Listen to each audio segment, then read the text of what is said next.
Thank you Pallavi. अगर आप bank loan ले रहे हैं तो फिर आपको MCLR और RLLR के बीच में जो बेसिक डिफरेंस है उसके बारे में जानकारी होनी बहुत ज़रूरी है। उसके बारे में आज हम लोग आपको पूरी जानकारी देने जा रहे हैं और ग्राफिक्स के ज़रिए एक एक करके उसके बारे में आपको हम लोग बताते हैं। तो यहाँ पर आप स्क्रीन पर जैसे आप देख सकते हैं, आधार जो इसका होता है MCLR में, वो बैंक लागत पर आधारित होता है। जो बैंक का लोन देने की जो इंटरनल लागत होती है उसके बेसिस पर MCLR तय होती है। वही RLLR जो होता है वो रेपो रेट पर आधारित होता है, जो कि RBI एक तरह से तय करता है। वही ट्रांसपेरेंसी जो होती है वो MCLR में थोड़ी सी कम होती है, क्योंकि बैंक जब एक तरह से उसमें जो चेंजेस करता है और कब वो लागू करेगा उसके बारे में ज़्यादा जानकारी जो होती है वो नहीं होती है, इसलिए इसमें ट्रांसपेरेंसी थोड़ी सी कम होती है। वहीं RLLR में ज़्यादा ट्रांसपेरेंसी होती है, क्योंकि RBI जब भी रेपो रेट को बढ़ाता है या फिर गिराता है तो उसका क्लियर सामने सारी चीज़ें दिखती हैं उसमें। वहीं ब्याज दर में एक तरह से जो बदलाव होता है वो हर 6 से 12 महीने के बीच में होता है। वहीं RLLR में हर 3 महीने में इसकी ब्याज दरें बदल सकती हैं।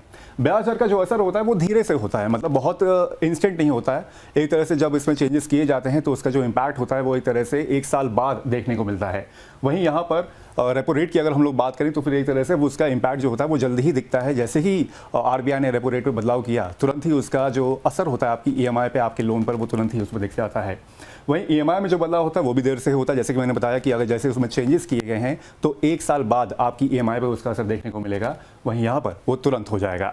स्थिरता जो होती है वो इसमें थोड़ी सी ज़्यादा होती है, क्योंकि इम्पैक्ट जैसे कि मैंने बताया कि वो इंस्टेंटली नहीं होता है, वो धीमे धीमे से कुछ समय बाद, कुछ महीनों बाद आपकी EMI पे एक तरह से रिफ्लेक्ट करता है। वहीं रेपो रेट में इसका जो स्टेबिलिटी होती है वो थोड़ी सी कम होती है, क्योंकि उसमें हर 3 या 4 महीने में उसमें उतार चढ़ाव हो रहा होता है। अब एक कैलकुलेशन के तौर पे समझते हैं कि जब RLLR आप उस पे बेसिस पे अगर आप लोन लेते हैं तो उसका इम्पैक्ट क्या होगा। मान लीजिए कि आपने 50 लाख रुपए का लोन लिया है और 20 साल के लिए वो लोन चल रहा है, ब्याज दर आपकी 8% है, तो उस दरमियान आपकी जो EMI होगी वो 41,822 रुपये होगी। वहीं अगर रेपो रेट में अगर 50 बेसिस पॉइंट्स की अगर कटौती कर दी जाती है तो आपका जो ब्याज दर होगा वो 7.5% हो जाएगा और EMI जो होगी वो 40,280 रुपये हो जाएगी। यानी कि 1 महीने में जो बचत होगी EMI में वो 1542 रुपये होगी। वहीं 6 महीने में 9,252 रुपये की EMI आपकी एक तरह से उसमें जो होगी बचत होगी। तो ये है कुल मिला के MCLR और RLLR के बीच में जो डिफरेंस है वो पूरी इसकी कहानी यहाँ पर बयां की गई है। Over to you Pallavi. बहुत बहुत शुक्रिया अभिषेक आपका। अभिषेक, आपने बहुत अच्छे से हमें जो है ये आंकड़ों के ज़रिए समझाया कि जो हम चर्चा भी कर रहे थे कि MCLR जब तक कम होगा उतने में जो रेपो रेट लिंक वाले लोग हैं वो कम से कम 9,500 10,000 रुपये का फ़ायदा कमा चुके होंगे। तो सोचिए 20 साल के अंदर अंदर या 30 साल के अंदर अंदर जो है आप कितनी बार ये फ़ायदा ज़्यादा उठा सकते हैं MCLR वालों के मुकाबले। खैर, एक और आंकड़ा जो है मैं आपको दिलचस्प दिखाना चाहती हूँ।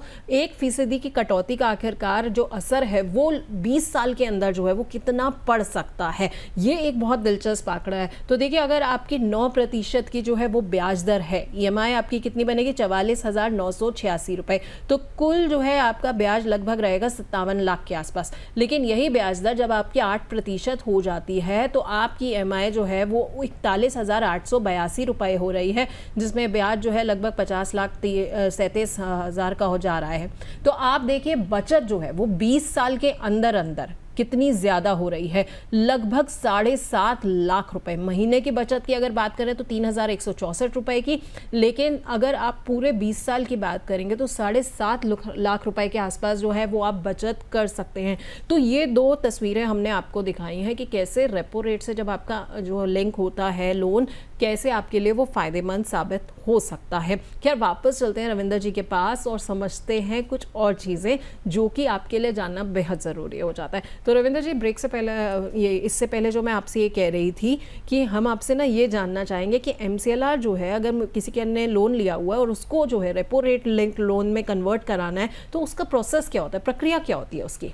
उसमें भी आप अपने बैंक को बोल सकते हैं, वो एक रिटर्न एप्लीकेशन लेंगे या जो भी उनका प्रोसेसर होगा उसके थ्रू आप अप्लाई करेंगे और वो कर सकते हैं। अगर उसमें भी फिर वो कोई आपको परेशानी आती है या बहुत आपको भागना दौड़ना पड़ रहा है, नहीं सुन रहे हैं, तो आप एक बैंक से दूसरे बैंक में भी अपना लोन ट्रांसफ़र करा सकते हैं।